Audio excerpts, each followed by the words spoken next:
चलिए, घटना सार को कंप्लीट करने के क्रम में ये हमारी 14वीं क्लास है। ठीक है, हम 13 क्लास तक कंप्लीट करा चुके हैं, जिसमें हमने वन लाइनर को ख़त्म किया और उसके अलावा हमने राष्ट्रीय घटनाओं को ख़त्म किया और उसके अलावा हमने अंतर्राष्ट्रीय घटनाओं को ख़त्म कर चुके हैं। ठीक है, अब बात आती है आर्थिक घटनाओं की अर्धवार्षिकी पर। ठीक, तो अब हम इस क्लास से आर्थिक घटनाओं पर बात करने जा रहे हैं। तो जो जो चीज़ें महत्वपूर्ण होंगी उनको आप सही से एक बार निशान लगाते जाइएगा अपनी मैगजीन में, और अगर नहीं आपके पास मैगजीन तो इस मैगजीन की पीडीएफ आपको टेलीग्राम में मिल ही जाएगी। ठीक है, चलो। और हाँ, एक और बात, हमने कहा था कि हम इंग्लिश में प्रोवाइड कराएंगे, वो कराते भी आ रहे थे, लेकिन पिछले कुछ समय से हम इंग्लिश में प्रोवाइड नहीं करा पा रहे हैं। उसके पीछे रीज़न ये है कि ये जो घटना सार की पीडीएफ है ना, ये पता नहीं इशू क्या है कि जो ट्रांसलेटर है वो इसको कैच ही नहीं कर रहा है। ये कुछ इशू आ रहे हैं, इसलिए हम ट्रांसलेट करके आपको पीडीएफ नहीं दे पाए हैं। ठीक है, एक बार और प्रयास करेंगे, शायद हो जाए। किसी अदर कई से हम वैसे कर चुके हैं, प्रयास कर चुके हैं, लेकिन हुआ नहीं है। हम इसको एक बार वर्ड फाइल में कन्वर्ट करके चेक करके देखेंगे, शायद हो जाए। अगर हो पाएगा तो कर देंगे, अगर नहीं हो पाएगा तो आपको हिंदी वाली पीडीएफ से ही काम चलाना होगा।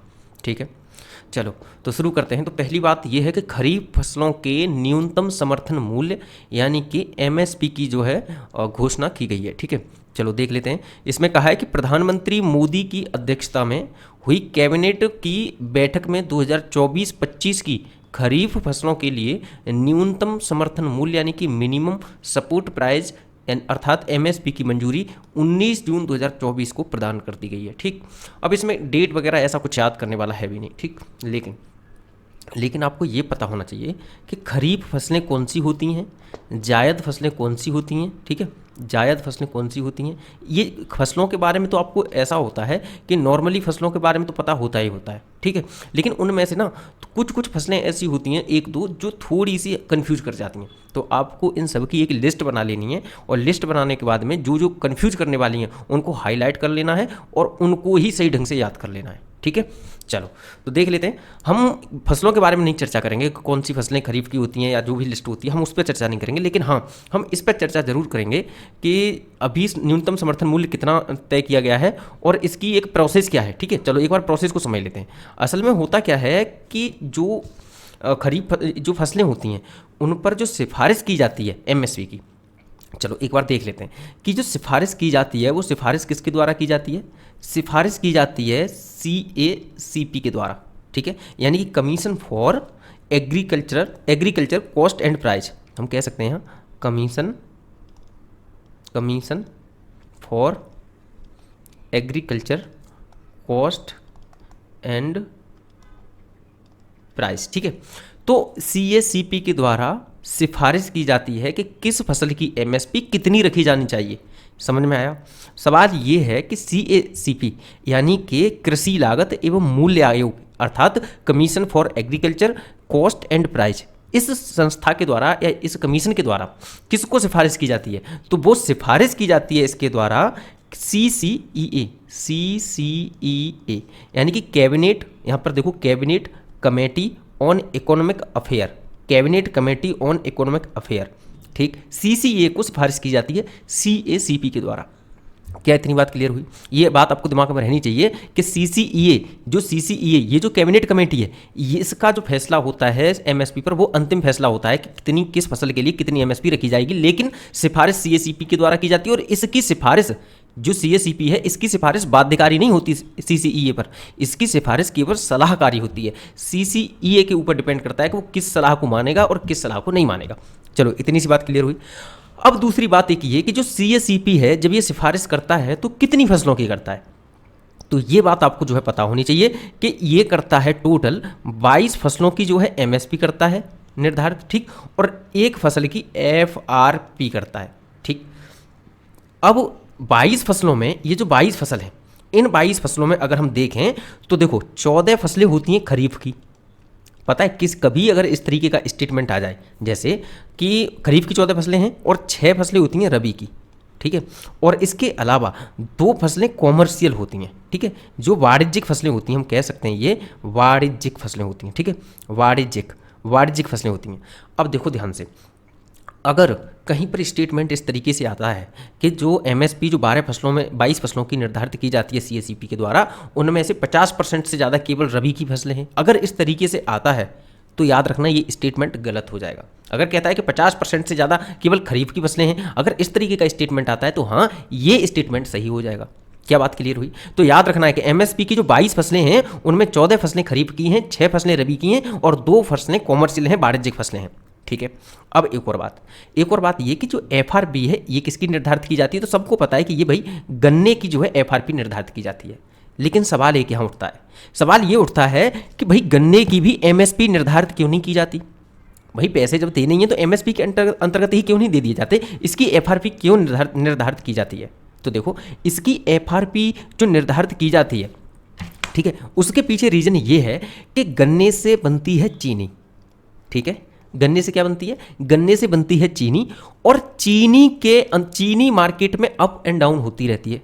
तो इसके हिसाब से जो अप्स एंड डाउन आते रहते हैं चीनी की रेट में, उसके आधार पर गवर्नमेंट गन्ने का रेट तय करती है। ठीक है, लेकिन अगर इसको एमएसपी के अंतर्गत रख देते, तो इशू ये होता कि हम गन्ने पर एक हद से ज़्यादा प्राइस देने के कारण हो सकता था कि मार्केट में चीनी की जो रेट है वो बहुत ज़्यादा बढ़ जाती। तो सवाल ये उठता है कि भाई एक बात बताओ, चलो ठीक है ये तो ठीक है, लेकिन फिर आपने इन फसलों पर क्यों आपने जो है और एमएसपी दी जा रही है, इन फसलों के बारे में आप क्यों नहीं सोच रहे कि इन फसलों के एमएसपी देने से भी तो मार्केट में कुछ चीज़ों की जो है मार्केट में वो प्राइस बढ़ सकता है, ज़्यादा हाइक हो सकता है। तो उसके पीछे रीज़न ये है कि हम इन फसलों पर एमएसपी खाद्य सुरक्षा को बढ़ावा देने के लिए दे रहे हैं, यानी कि देश में कभी भी ऐसी स्थिति ना आ जाए कि हमारे पास भोजन ही नहीं है उपलब्ध। ठीक है, तो भोजन की आपूर्ति कभी भी कम ना हो, इसके लिए गवर्नमेंट क्या करती है कि एमएसपी पर खरीद लेती है फसलों को और अपने पास स्टोर करके रखती है। ठीक है, एफएओ के द्वारा स्टोर करके रखती है। ठीक है, अब ध्यान ये रखना है कि सिर्फ इसका लक्ष्य ये नहीं होता कि हमारा लक्ष्य सिर्फ खाद्य सुरक्षा है, इसका लक्ष्य ये भी होता है कि किसानों की हेल्प भी की जा सके, ताकि उनको एक जो उन्होंने लागत लगाई है उस लागत का एक जेन्युइन प्राइस उन्हें मिल सके, एक जेन्युइन जो कॉस्ट है उसका पैसा उनको मिल सके। चलो ठीक है, ये बात समझ में आई। लेकिन फिर सवाल ये बनता है कि सरकार जब एमएसपी निर्धारित करती है, चलो ये वाला पॉइंट थोड़ा सा बड़ा है, समझने वाला है, इसलिए इसको समझाया जा रहा है थोड़ा सा, बाकी जल्दी करवा देंगे। ठीक है, सवाल ये है कि जब एमएसपी निर्धारित की जाती है तो किन चीज़ों का ध्यान रखा जाता है? तो देखो एक ये पॉइंट भी आपको याद रखना है कि जो एमएसपी निर्धारित की जाती है उसके तहत देखो एक तो A2+FL, क्या है A2+FL, और दूसरा है C2। ये तो पद्धतियां हैं जिनके आधार पर एमएसपी निर्धारित की जाती है। इन दोनों ही पद्धतियों का ध्यान रखा जाता है। लेकिन सवाल ये है कि कभी कभार दिमाग में ये आ सकता है कि भाई A2+FL और ये C2 ये हैं क्या असल में? ठीक है, ये किस तरह की पद्धतियां हैं, क्या हैं? तो चलो ये खाली जगह है, यहाँ पर थोड़ी सी और हम समझ लेते हैं, क्योंकि ये चीज़ थोड़ी सी महत्वपूर्ण है, इसलिए समझाना जरूरी है। तो देखो A2 समझ लो सबसे पहले। तो देखो कोई भी किसान है जब वो फसल बोता है उसमें खाद बीज लगाता है, इसके अलावा उसमें जो भी पैसा वो लगा रहा है प्रत्यक्ष तौर पर, यानी कि हम यहाँ पर कह सकते हैं कि उसका प्रत्यक्ष कॉस्ट जो है, हम क्या कह सकते हैं इसमें, उसकी डायरेक्ट कॉस्ट है। अब चाहे वो बीज में हुई हो, भाई बीज में हो सकती है कि नहीं हो सकती, बीज खरीद के लाएगा, फर्टिलाइजर में भी हो सकती है या नहीं हो सकती, खाद में हो सकती है कि नहीं हो सकती, भाई हो सकती है, कीटनाशक हो गया, सिंचाई हो गया, ये कुछ ऐसी लागतें हैं जो किसान को अपनी जेब में से पैसा निकाल के देना पड़ता है। सही बात है, जो पैसा जेब में से किसान निकाल के दे रहा है खर्चे के लिए, वो क्या होगा, वो उसकी प्रत्यक्ष कॉस्ट यानी कि डायरेक्ट कॉस्ट होगी, जैसे बीज, खाद कीटनाशक, सिंचाई इत्यादि। ठीक है, ये बात समझ में आई? चलो भाई समझ में आई इतनी सी बात। लेकिन जो FL है, यानी कि जो FL है, जो हमने लागत में हम जो करते हैं इसकी जो एमएसपी का निर्धारण वो किस आधार पर करते हैं, एक तो C2 और दूसरा क्या है F2, A2+FL। तो सवाल ये है कि फिर A2+FL क्या है? तो देखो A2 तो ये है ही, ये वाली जो है प्रत्यक्ष कॉस्ट तो है ही सारी, लेकिन इसमें प्लस FL और जुड़ रहा है, तो इसमें क्या क्या हो जाएगा पता है आपको? देखो इसके अंतर्गत क्या है कि A2 तो वो है ही, यानी कि हमारी जो प्रत्यक्ष कॉस्ट है वो तो है ही, ठीक है, जो हमने पहले A2 में अपनी कॉस्ट देखी है वो तो है ही, लेकिन उसके अलावा किसान का परिवार आपको पता है मजदूरी में लगा रहता है। कहीं पर भी आप जाओगे एक किसान के खेत में केवल किसान अकेला नहीं लगा रहता है, उसमें किसान का पूरी फैमिली लगी रहती है पूरी साल। ठीक है, समय समय पर पूरी साल उसकी फैमिली हेल्प करवाती रहती है, तो इनका जो है पे तो करता नहीं किसान। भाई ट्रैक्टर वाला आया, ट्रैक्टर वाले ने आकर के खेत की जुताई करी और उसने कुछ पैसे मांगे, किसान ने दिए अपनी जेब से, तो इनके तो पेमेंट करेगा किसान, लेकिन जो उसकी फैमिली लगी हुई है इस काम में, क्या उसका पेमेंट करता है? नहीं नहीं, बिल्कुल नहीं करता। अगर नहीं करता तो सरकार क्या कर रही है कि A2+FL लागत के अंतर्गत न केवल प्रत्यक्ष तौर पर जो कॉस्ट होती है उसको जोड़ती है, बल्कि इसके अलावा FL यानी कि किसान के घर की जो परिवार की जो मजदूरी है उस मजदूरी को भी जोड़ दिया जाता है। मजदूरी, ठीक है, ठीक है, जो लेबर कॉस्ट है, ठीक है, फैमिली लेबर कॉस्ट है ना, उसको भी जोड़ दिया जाता है। ठीक है, ये बात क्लियर हुई। चलो भाई, इतनी सी बात तो क्लियर होगी। A2 समझ में आ गया और A2 और FL समझ में आ गया, ठीक है। लेकिन सवाल ये है कि फिर ये C2 क्या है? तो अब C2 भी समझ लो। देखो C2 के अंतर्गत क्या है कि A2+FL तो होता ही है, A2+FL तो होता ही है, यानी प्रत्यक्ष कॉस्ट भी होगी। इसके अलावा उस किसान के फैमिली की जो लेबर कॉस्ट होगी वो भी होगी इसमें। लेकिन उसके अलावा एक और चीज़ होती है, और वो चीज़ ये होती है कि एक बात बताओ, जब किसान ने अपने खेत में कार्य कर रहा है, लेकिन मान के चलो उस किसान के पास वो खेत है ही नहीं। भाई एक व्यक्ति किसान कब हो सकता है? उसके पास खेत हो, ठीक, लेकिन एक व्यक्ति किसान तब भी तो हो सकता है कि उसके पास खेत नहीं है, उसने दूसरे का खेत लिया है बटाई पर या फिर पट्टे पर लिया है, किसी भी चीज़ पर लिया है, लीज पर लिया है, उसने दूसरे का खेत लिया है और लेने के बाद उसमें खेती कर रहा है। ऐसा भी तो हो सकता है ना भाई, हो सकता है कि नहीं हो सकता? भाई बिल्कुल हो सकता है। तो अगर उसका खुद का खेत है किसान का और उसमें वो अगर फसल कर रहा है, फसल बो रहा है, तो उसकी एक लीज पर देने की भी तो एक कॉस्ट होगी, यानी कि उसका किराया भी तो होगा ना एक तरीके का। तो फसल का जो, तो खेती का, उसकी जमीन का जो किराया होता है, उस किराए को भी अगर गवर्नमेंट जोड़ दे तब होती है C2 लागत। समझ में आया? यानी कि C2 लागत के अंतर्गत क्या होगा, ना केवल किसान ने प्रत्यक्ष तौर पर, अगर गवर्नमेंट कहे कि हम MSP C2 के आधार पर तय कर रहे हैं, इसका मतलब क्या है? इसका मतलब ये है कि गवर्नमेंट ने क्या क्या जोड़ा है कि उस किसान ने खेत में कितनी लागत लगाई है अपने पैसे की, वो जोड़ेगी गवर्नमेंट। इसके अलावा उस किसान की मजदूरी और किसान की पूरी फैमिली की मजदूरी जो लगे रहे उसमें, उसको भी जोड़ेगी अनुमानित तौर पर गवर्नमेंट। और उसके अलावा उसका जो खेत है उसको मान के चलो वो खेती खुद ना करता, किसी और इंसान को उठा देता, तो उस आधार पर उसका जो रेंट मिलता, इस तरह की रेंट की कॉस्ट भी जोड़ेगी गवर्नमेंट। तो इस तरह की रेंट की कॉस्ट भी जब जोड़ दी जाती है तब होती है C2 लागत। क्या ये बात क्लियर हुई आपको? जी हाँ, बिल्कुल क्लियर हुई। और आपको पता ही है, हम इसके बारे में बता ही चुके हैं, ठीक है। बाकी ये जो, हाँ ठीक है, चलो आगे बढ़ते हैं अब, ठीक।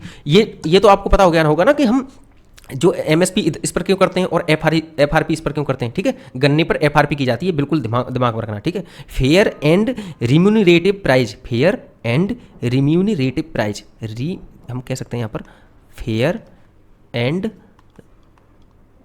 रिम्यूनरेटिव प्राइस, ठीक है। यानी कि FRP इसलिए निर्धारित की जाती है कि वो जो कॉस्ट लगा रहे हैं उसकी एक फेयर वैल्यू उनको मिल सके, ठीक है। चलो इतनी सी बात क्लियर हो चुकी होगी आपकी। अब देख लेते हैं एक बार न्यूनतम समर्थन मूल्य यानी कि MSP किस पर कितनी निर्धारित की गई है 2024-25 के लिए, याद रखना है। देखो धान देखो, धान की है 2300 रुपये, ठीक है, ये क्विंटल में है, ठीक, 2300 रुपये पर क्विंटल, ठीक। अब इधर जो है पहले तो थी, एक साल पहले जो 23-24 के दौरान कितनी थी, 2183 की, यानी कि बढ़ोतरी दर्ज की गई है, ठीक है। अब एक बार यहाँ पर वैल्यू देखो, ये जो वैल्यू है, इन सारी वैल्यू देखो, 117, 191, 125, 135, ये है 550 और ये है 520, 292 और ये है 632, 983, यानी कि ये है 983। ये वैल्यू है सबसे ज़्यादा। ये वैल्यू क्या दिखा रही है कि पिछले साल की तुलना में इस साल सबसे ज़्यादा बढ़ोतरी किस फसल में की गई है। MSP में पिछले साल की तुलना में इस साल सबसे ज़्यादा बढ़ोतरी किस फसल में की गई, तो वो है राम तिल। क्या ये याद रखोगे? चलो एक स्टेटमेंट ये क्लियर हुआ, ठीक है। और इसके अलावा आपको याद क्या रखना है कि कपास पर कितनी हुई है, 501 रुपये की बढ़ोतरी हुई है, यानी 7121, ठीक है। कपास को भी दिमाग में रखना है। तिल है 9267, ठीक है। इसके अलावा आपको याद रखना है धान एक ये है धान और एक है धान A, ठीक है। तो ये ग्रेड A वाला है जिसमें 2320 जिसकी वैल्यू रखी गई है और इसकी रखी गई है 2300, ठीक है। स्टेटमेंट कुछ इस तरीके से है कि धान में धान A तथा सामान्य धान की जो MSP है वो 2024-25 के लिए समान रखी गई है। क्या ये गलत है? जी हाँ, ये गलत है। इसमें 20 रुपये का अंतर है, ठीक है, ये याद रखना है। चलो बाजरा की 2625 है, ये भी दिमाग में रखना है। ज्वार की 3371 है, ये भी हल्का सा दिमाग में होना चाहिए, ठीक। मक्का की 2225 है, मक्का की कितनी है, 2225, ठीक। ये चीज़ आपको दिमाग में रखनी है। चलो अब आगे बढ़ते हैं, ठीक है। चलो आगे बढ़ते हैं। हाँ, 2023-24 के दौरान देश में आए 44.43 बिलियन डॉलर के FDI में सर्वाधिक योगदान सिंगापुर का है। देखो FDI के बारे में आपको पता होगा कि FDI के बारे में ज़्यादातर जानकारी हम आपको दे चुके हैं, ठीक है। इससे पहले हम कितने आपको ज़्यादातर जानकारी दे चुके हैं, वन लाइनर पढ़ा रहे थे तभी हमने बहुत अच्छी जानकारी दे दी थी आपको।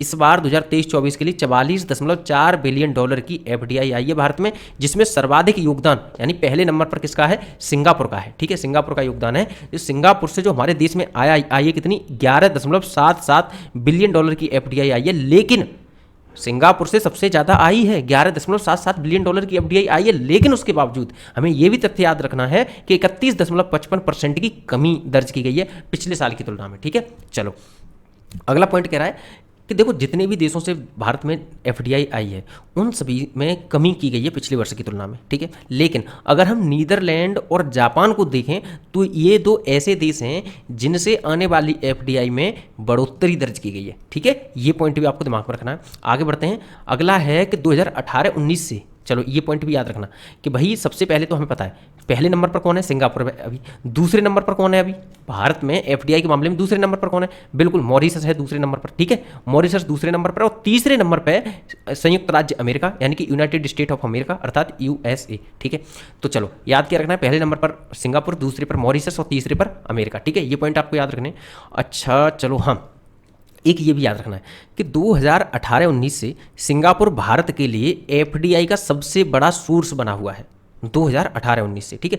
फिर 2018-19 से पहले क्या था कि 2017-18 में भारत ने मॉरिशस से सबसे ज़्यादा एफडीआई आकर्षित किया था, यानी कि 2017-18 में भारत में जो सबसे ज़्यादा एफडीआई आया था वो मॉरिशस से आया था। लेकिन उसके बाद में 2017-18 के बाद में 2018-19 से हर साल सिंगापुर से भारत में सबसे ज़्यादा एफडीआई आता है। क्या ये पॉइंट याद रखोगे? जी हाँ बिल्कुल, ये पॉइंट याद रखने वाले हैं और ये महत्वपूर्ण पॉइंट भी हैं, ठीक है। चलो आगे बढ़ते हैं। हाँ एक और चीज़ एफडीआई के बारे में आपको थोड़ा सा पता होना चाहिए कि देखो अगर हमारे देश में किसी के द्वारा इन्वेस्टमेंट किया जाता है और जिस क्षेत्र में इन्वेस्टमेंट किया जा रहा है जिस कंपनी में, उसके 10% से कम शेयर में इन्वेस्ट किया जा रहा है तो हम उसको एफपीआई बोलते हैं, यानी कि फॉरेन पोर्टफोलियो इन्वेस्टमेंट। ये एक प्रकार का वॉलेटाइल इन्वेस्टमेंट होता है, यानी कि ये कभी भी लेके जा सकते हैं और ये बहुत ज़्यादा अच्छा नहीं माना जाता है। लेकिन एक होता है एफडीआई जिसे फॉरेन डायरेक्ट इन्वेस्टमेंट बोलते हैं। ये भी किसी भी कंपनी में जब लाया जाता है तो या तो 10% कम से कम लाया जाए या उससे ज़्यादा लाया जाए तो हम इसको एफडीआई अर्थात फॉरेन डायरेक्ट इन्वेस्टमेंट बोलेंगे। और ये भी फिर दो प्रकार का होता है, एक होता है ब्राउन फील्ड एफडीआई और एक होता है ग्रीन फील्ड एफडीआई। ये बता चुके हैं हम आपको वैसे, ठीक है, ग्रीन फील्ड एफडीआई। तो जो ब्राउन फील्ड एफडीआई है उसके अंतर्गत क्या है कि पहले से ही देश में कोई कंपनी स्थापित है, उसमें आकर के किसी दूसरे देश के किसी भी व्यक्ति किसी इन्वेस्टर ने इन्वेस्टमेंट किया और उसने जब इन्वेस्टमेंट किया तो हमारे देश में जो पहले से ही कंपनी थी उसका कम से कम 10% से ज़्यादा ही अगर उसने इन्वेस्टमेंट किया है उस कंपनी के टोटल शेयर में से तो हम उसको बोलेंगे ब्राउन फील्ड एफडीआई। लेकिन अगर वही कोई इन्वेस्टर इस तरीके से आता है कि वो ना केवल इन्वेस्टमेंट का कॉस्ट पैसा लेके आता है बल्कि यहाँ पर एक नई टेक्नोलॉजी लेकर के आता है और यहाँ पर गोदाम बनाता है, यहाँ पर मान के चलो कुछ इस तरीके से कुछ इंफ्रास्ट्रक्चर बनाता है ताकि जिससे रोजगार उत्पन्न होते हैं, तो ऐसी स्थिति में हम उसको बोलते हैं ग्रीन फील्ड एफडीआई, ठीक है। ये थोड़ा सा पॉइंट है जो कि आपको दिमाग में रखना ही रखना है। अब आ जाते हैं आगे। अगला पॉइंट है कंटेनर पोर्ट प्रदर्शन सूचकांक 2023, ठीक है। अब कंटेनर पोर्ट प्रदर्शन सूचकांक 2023 में कितने बंदरगाह हैं? तो देखो पहले तो ये पूरी एक बार लाइन पढ़ लेते हैं, 9 बंदरगाह हैं लेकिन पढ़ लेते हैं। देखो 19 जून 2024 को जारी कंटेनर पोर्ट प्रदर्शन सूचकांक 2023 के नवीनतम संस्करण में भारत के 9 बंदरगाहों को वैश्विक शीर्ष यानी टॉप 100 में शामिल किया गया है। चलो भाई ठीक है, कंटेनर पोर्ट प्रदर्शन सूचकांक 2023 जारी किया गया है 19 जून 2024 को। एक तो ये बात याद रख लो, दूसरी बात ये याद रख लो कि टॉप 100 में भारत के 9 बंदरगाहों को शामिल किया गया है। सवाल ये है कि वो 9 बंदरगाह हैं कौन से, और आपको क्या करना है कि ना केवल उन 9 बंदरगाहों को सही से रट लेना है बल्कि उन 9 बंदरगाहों की लोकेशन भी याद कर लेनी है। इंपॉर्टेंट है, याद रखना। क्या है ये? मोस्ट इंपोर्टेंट है, याद रखना। इन 9 बंदरगाहों की लोकेशन एग्जैक्ट पता होनी चाहिए आपको कि कौन सा जो बंदरगाह है यानी कि कौन सा पोर्ट किस स्थान पर है, ठीक है। कौन सा वेस्टर्न कोस्ट पर है, कौन सा ईस्टर्न कोस्ट पर है, और साथ ही क्रम भी, ऐसा ना हो कि ऊपर नॉर्थ टू साउथ का क्रम भी पूछ सकता है और साउथ टू नॉर्थ का क्रम भी पूछ सकता है, और साथ ही राज्य भी पूछ सकता है कि किस राज्य में अवस्थित है। ये चीज़ अपने दिमाग में बिठा लो अच्छे से, ठीक है। देख लेते हैं यहाँ से। इस सूचकांक को विश्व बैंक और S&P ग्लोबल मार्केट इंटेलिजेंस द्वारा जारी किया जाता है। चलो, इस सूचकांक को किसके द्वारा जारी किया गया है? विश्व बैंक के द्वारा और S&P ग्लोबल मार्केट इंटेलिजेंस के द्वारा। इन दोनों ने मिलकर के जो है इस सूचकांक को जारी किया है, ठीक। चलो अब इस सूचकांक में सबसे ज़्यादा इंपॉर्टेंट हमारे लिए क्या है? हमारे लिए जो सबसे ज़्यादा इंपॉर्टेंट है वो ये है कि वो 9 बंदरगाह कौन से हैं। ठीक है, तो चलो एक बार हम उन 9 बंदरगाहों को जानेंगे, लेकिन उससे पहले हम ये देख लेते हैं कि चीन का यांगसान बंदरगाह और ओमान का सलालाह बंदरगाह, ये दोनों भी क्या करने हैं आपको याद कर लेने हैं। ठीक है, चीन का यांगसान बंदरगाह और ओमान का सलालाह बंदरगाह रैंकिंग में शीर्ष 2 बंदरगाह के रूप में उभरे हैं। ठीक है, इसके अलावा कार्टेजेना बंदरगाह तीसरे तथा टेंजियर मेडिटेरियन बंदरगाह चौथे स्थान पर है। चलो ठीक है, ये बंदरगाह तो आपको दिमाग में रखने, लेकिन इसके अलावा जो सबसे महत्वपूर्ण है वो ये। अब एक काम करिएगा कि इन बंदरगाहों के बारे में, जैसे कि विशाखापट्टनम बंदरगाह 2023 में 19वें स्थान पर रहते हुए दुनिया के शीर्ष यानी टॉप 20 बंदरगाहों में शामिल है। तो एक तो आपको विशाखापट्टनम बंदरगाह की तुरंत लोकेशन देख लो। देखो, रटने से काम नहीं चलेगा, इसका क्या करना है आपको, बंदरगाहों के बारे में आपको मैप देना है, जो कि मैप लेना है, जो कि हमने प्रोवाइड कराया हुआ है। पिछले कम से कम 3 से 4 क्लास हैं जिनमें हमने बंदरगाहों का पूरा मैप दिया हुआ है। ठीक है, और आप अगर अभी बैठ के तुरंत अगर अपने मोबाइल पर सर्च करेंगे तो सारे के सारे पोर्ट की लिस्ट आ जाएगी। ठीक है, यहाँ पर जगह नहीं मिलती, हम कैसे इसको एडजस्ट करें वो समझ में नहीं आता PDF में। ठीक है, इसलिए PPT बनाते थे तब हम एडजस्ट कर देते थे। तो आपको क्या करना है, तुरंत ही सर्च करने सारे बंदरगाह और उसमें लिस्ट देख लेनी है। ठीक है, तो विशाखापट्टनम बंदरगाह आपको दिमाग में रखना है।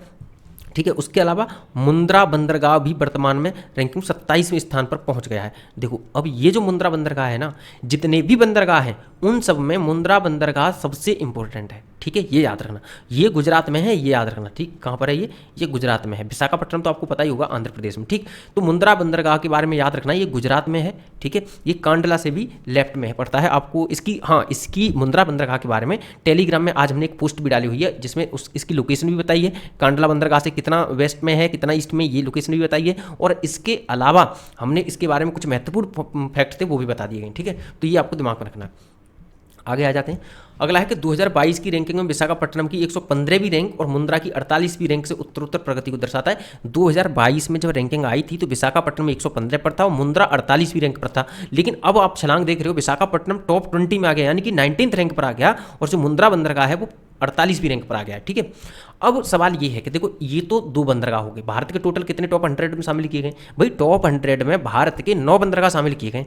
तो बंदरगाह से कन्फ्यूज मत हो जाना, इंग्लिश मीडियम वाले, पोर्ट है ये। ठीक है, तो अब बाकी के 7 बंदरगाह कौन से हैं, एक बार उनको भी आप लोग देख लीजिए। ठीक है, ये है पीपापाव, ये है पीपापाव 41वें स्थान पर है, और फिर है कामराज जो 47वें स्थान पर है, फिर है कोचीन जो 63वें स्थान पर है, और फिर है हजीरा जो 68वें स्थान पर है, और फिर है कृष्णापट्टनम जो 71वें स्थान पर है, चेन्नई बंदरगाह 80वें स्थान पर है, और जवाहरलाल नेहरू बंदरगाह 96वें स्थान पर है। ठीक है, मुंद्रा बंदरगाह के बारे में याद रखना, ये भारत का पहला प्राइवेट पोर्ट है मुंद्रा बंदरगाह, जो गुजरात में अवस्थित है। मैं एक काम करूंगा, आप लोग तो करना ही अपने स्तर से, लेकिन मैं क्या करूंगा, इसको ग्राफिक्स के माध्यम से इन सारे बंदरगाहों को एक मैप पर अच्छे से शो करके और आपके पास एक पोस्ट करूंगा 2-3 दिन में। ठीक है, जो कि आपकी थोड़ी सी कॉन्सेप्ट आपके दिमाग में सही से बन जाए। इन सारे बंदरगाहों की लोकेशन सही से मैं अपने एक मैप पर ग्राफिक्स के माध्यम से दिखा दूंगा ताकि आपको याद सही से हो जाए। ठीक है, चलो, और आप भी अपने स्तर से जरूर देख लेना। ये याद रखना, आपने ज्योग्राफी पढ़ी होगी, काफ़ी पढ़ी होगी, उसमें पोर्ट को भी रटा होगा, लेकिन जो प्रश्न बनेगा वो वहाँ से नहीं बनेगा, प्रश्न यहाँ से बनेगा। ठीक है, याद रखना, प्रश्न यहाँ से बनेगा, महत्वपूर्ण है, याद रखना। चलो आगे बढ़ते हैं। रेटिंग एजेंसी S&P ने भारत की सोवरेन रेटिंग स्थिर से बढ़ाकर सकारात्मक कर दी है। चलो, इसके बारे में आपको याद रखना है कि देखो, जो रेटिंग एजेंसी S&P ने जो स्थिर से बढ़ाकर सकारात्मक की है तो क्या कर दिए, BBB, क्या कर दिए, BBB। अब देखो, ये है असल में 2014 से पहले S&P ने नेगेटिव रखी थी भारत की रेटिंग। ठीक है, 2014 के बाद में इसने स्टेबल कर दी थी। ठीक है, लेकिन 2024 में आकर के इसने पॉजिटिव रेटिंग दी है, हालांकि दी है BBB, लेकिन दी है पॉजिटिव रेटिंग। ठीक है, अब इस रेटिंग का मतलब क्या होता है भाई, इस रेटिंग का क्या फ़र्क पड़ता है? तो देखो, सोवरेन रेटिंग का मतलब ये होता है कि कोई देश है, अगर उस देश ने बाहर से लोन लिया है, कोई देश है उसने अगर बाहर से लोन लिया है तो वो देश लोन चुकाने में कितना सक्षम है, इसकी सक्षमता को दर्शाता है क्या, इसकी सोवरेन रेटिंग दर्शाती है उस देश की सक्षमता को। अब देखो, जब कोई देश चाहे तो कोई इन्वेस्टर्स होते हैं जो मान के चलो बाहर से अगर इन्वेस्टमेंट कोई करने आ रहा है तो इन्वेस्टमेंट आपके देश में क्या देख के करेगा, वो सिर्फ मार्केट को देख के नहीं करेगा, वो ये भी देखेगा कि अगर हमने इस देश में जाकर के पैसा कमा लिया, पैसा हमने लेके आए, तो क्या ये देश हमारा पैसा हमें देने में सक्षम होगा, क्योंकि रुपए तो लेके चले नहीं जाएंगे, ये डॉलर ही लेके जाएंगे। समझ में आया? तो क्या ये देश हमारा पैसा देने में सक्षम होगा? इस चीज़ को देखेंगे तो अचानक ही एनालाइज तो कर नहीं सकते किसी भी देश को। तो उसके लिए क्या करते हैं, ये देखते हैं सोवरन रेटिंग। ठीक है, सोवरन रेटिंग को देखते हैं कि इस देश की सोवरन रेटिंग कितनी अच्छी है। अब ये जो सोवरन रेटिंग दी जाती है वो किस आधार पर दी जाती है? तो भाई ये रेटिंग दी जाती है किसी भी देश का, भाई CAD है वो कैसा है, इसके अलावा उसका राजकोषीय घाटा है वो कितना है, ये सब चीज़ देख के सोवरन रेटिंग दी जाती है इन संस्थानों के द्वारा। ठीक है, और ये जो बाहरी इन्वेस्टर हैं वो इन सोवरन रेटिंग को देखकर आते हैं। चलो ठीक है, ये बात दिमाग में रखना है। चलो ठीक, चलो आगे बढ़ते हैं। अगला है महाराष्ट्र में 76,200 करोड़ की लागत से ग्रीन फील्ड बंदरगाह बनाने की मंजूरी। ठीक, केंद्रीय मंत्रिमंडल ने महाराष्ट्र के बदावन में 76,200 करोड़ की लागत से सभी मौसमों में अनुकूल ग्रीन फील्ड बंदरगाह विकसित करने के प्रस्ताव को 19 जून 2024 को मंजूरी दी है। सवाल यह है कि किस स्थान पर भारत का पहला ग्रीन फील्ड बंदरगाह बनाया जाएगा? तो इसका उत्तर है बदावन, बदावन पोर्ट। ठीक, और ये है कहाँ पर? ये है कहाँ पर है? महाराष्ट्र में। ठीक है, महाराष्ट्र में, ये याद रखना। चलो, इस पोर्ट का निर्माण बदावन पोर्ट प्रोजेक्ट लिमिटेड करेगी, जो जवाहरलाल नेहरू पोर्ट अथॉरिटी और महाराष्ट्र मैरीटाइम बोर्ड के संयुक्त उपक्रम में होगा। ठीक है, किसके द्वारा जाएगा? बदावन पोर्ट प्रोजेक्ट लिमिटेड करेगी, और जो किसके तहत होगा? जवाहरलाल नेहरू पोर्ट अथॉरिटी और महाराष्ट्र मैरीटाइम बोर्ड के संयुक्त उपक्रम के तहत होगा इसका निर्माण। ठीक है, इसमें GNPA व MMB के पास क्रमशः 74% और 26% हिस्सेदारी होगी।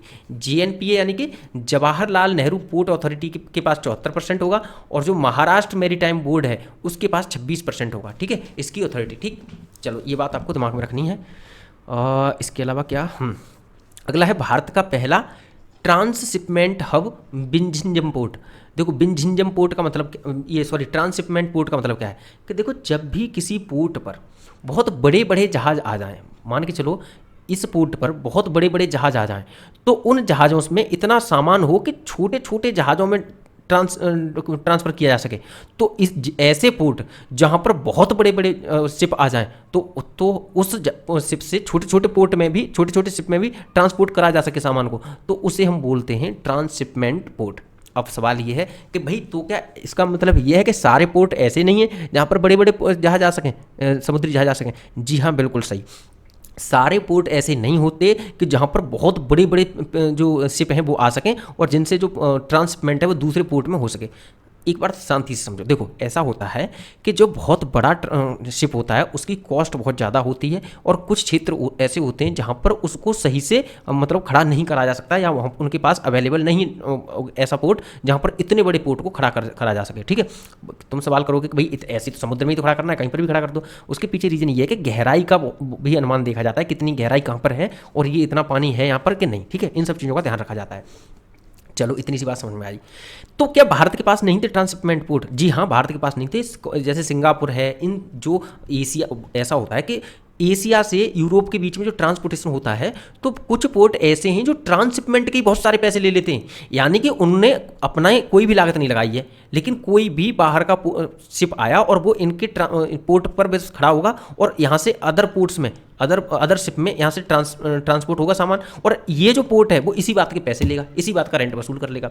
और इससे, और ऐसे कई पोर्ट हैं, सिंगापुर में, मलेशिया में। ठीक है, तो लेकिन भारत के पास ऐसे नहीं है, जबकि भारत की जो अवस्थिति है इंडियन ओशन में, वो ऐसी जगह पर है जहाँ पर ट्रांसशिपमेंट पोर्ट होना बहुत आवश्यक है, और उसके होने से हमें रेंट भी बहुत सारा मिल जाएगा यूज करने का। ठीक है, लोग जो यूज करेंगे, बाहरी शिप जो यूज करेंगे उसका हमें ठीक ठाक पैसा मिल जाएगा, लेकिन उसके बावजूद हमारे पास ट्रांसशिपमेंट पोर्ट बहुत कम है। ठीक, तो ये क्या कह रहा है कि केरल में अडानी समूह के बिंझिंजम पोर्ट को भारत के पहले, यानी कि हमारे पास कोई भी ट्रांसशिपमेंट पोर्ट है ही नहीं, पहले ट्रांसशिपमेंट पोर्ट के रूप में संचालित करने के लिए केंद्र सरकार से मंजूरी अप्रैल 2024 में मिल गई है। यह कार्गो को बड़े जहाज़ों से छोटे जहाज़ों में स्थानांतरित करने की अनुमति देता है। चलो ठीक है, इतनी सी बात आई समझ में। अब आगे आते हैं, आगे क्या कह रहा है? आगे कह रहा है कि वर्तमान में भारत के ट्रांसशिपमेंट कार्गो का 75% हिस्सा कोलंबो, सिंगापुर और क्लैंग जैसे विदेशी बंदरगाहों द्वारा नियंत्रित किया जाता है। ठीक है, भारत के ट्रांसशिपमेंट का भी और जो है 75% हिस्सा अलग अलग बंदरगाहों के द्वारा नियंत्रित किया जाता है। यह भारत का पहला पूरी तरह से विकसित गहरे पानी का ट्रांसशिपमेंट बंदरगाह होगा। ठीक, अब आगे कह रहा है कि Adani ports and special economic zone limited ने 2015 में बिंझिंजम ट्रांसशिपमेंट प्रोजेक्ट शुरू किया था। चलो, ये चीज़ आपको दिमाग में रखनी है कि भारत का पहला ट्रांसशिपमेंट पोर्ट कौन सा है, तो ये है बिंझिंजम पोर्ट। ठीक है, जो कि केरल में है। ये भी याद रखना है, इसकी भी आपको लोकेशन देखनी है, इसकी भी लोकेशन को मैं अपने मैप पर जो है डाल दूंगा। ठीक है, चलो आगे बढ़ते हैं। हाँ, अगला है अधिकृत आर्थिक संचालक। क्या है? अधिकृत आर्थिक संचालक। ठीक है, इसके बारे में हम आपको पहले से ही पढ़ा चुके हैं। ये क्या है कि कोई भी, इसमें सिर्फ ये याद रखो, इसमें आपको सिर्फ ये याद रखना है कि रत्न एवं आभूषण निर्यात, ये जो है रत्न एवं आभूषण निर्यात संबंधन परिषद ने एक बड़ी उपलब्धि हासिल की है, क्योंकि भारत सरकार ने रत्न और आभूषण क्षेत्र को अधिकृत आर्थिक संचालक का दर्जा। देखो इसका मतलब क्या है कि ये दर्जा तब दिया जाता है कि मान के चलो ये चीज़ हमारे लिए इंपॉर्टेंट है। कोई चीज़ अगर हमारे लिए इंपॉर्टेंट है तो आपको पता है ट्रांसपोर्टेशन तो बहुत सारी चीज़ों का होता है। तो अब मान के चलो ये पोर्ट है, ठीक है, ये पोर्ट है। अब यहाँ पर ये 10 प्रकार के शिप खड़े हैं, ठीक है। अब इन 10 प्रकार के शिप में 10 प्रकार का अलग अलग सामान है। तो अगर ये शिप पहले नंबर पर आया है और इसी प्रकार ये शिप 10वें नंबर पर आया है, ठीक है, तो सबको उसी आधार पर वरीयता दी जाएगी कि पहले इसको खाली किया जाएगा, फिर इसको, फिर इसको, फिर इसको, फिर इसको, फिर इसको। लेकिन अगर किसी को अधिकृत आर्थिक संचालक का दर्जा दे दिया जाता है तो इसका मतलब ये है कि वो जरूरी है हमारी अर्थव्यवस्था को चलाने के लिए, उसका हमारी अर्थव्यवस्था में महत्वपूर्ण योगदान है। समझ में आया? अब इसमें चाहे कुछ भी भरा है, चाहे भूसा ही क्यों ना भरा हो, हम इसको पहले वरीयता देंगे, इसको बाद में, तो ये कहीं तक सही है ही नहीं। सही क्या है? सही ये है कि जो हमारी अर्थव्यवस्था के लिए ज़्यादा जरूरी है उसको वरीयता दी जाए। तो इसके तहत हम क्या करते हैं कि अधिकृत आर्थिक संचालक का दर्जा उनको देते हैं जो चीज़ जो हमारी अर्थव्यवस्था के लिए जरूरी होता है। ठीक है, तो अब अगर रत्न एवं आभूषण को मिल गया है तो इसका सीधा सा मतलब ये है कि अगर कोई शिप यहाँ पर खड़ा है जिसमें रत्न और आभूषण होंगे भरे हुए, तो उसको वरीयता दी जाएगी पहले खाली करने की और पहले ट्रांसपोर्टेशन की। ठीक है, बस इतनी सी बात है। आगे आ जाओ। आरबीआई ने ब्रिटेन से 100 टन सोना वापस मंगाया है। देखो इसके बारे में क्या है, आपको पहली बात तो ये पता होना चाहिए कि भारत के पास टोटल सोना है कितना। ठीक है, एक तो पॉइंट आपको ये पता होना चाहिए कि भाई भारत के पास टोटल सोना कितना है, तो वो हम बता चुके हैं आपको कि भारत के पास, सॉरी ये यहाँ पर लिखा है कि 822.1 टन, यानी इसको हम ये भी कहते हैं 822.09 टन। तो ये जो 09 है इसको 1 कर दिया जाता है यहाँ पर। ठीक है, 822.01 टन सोना था।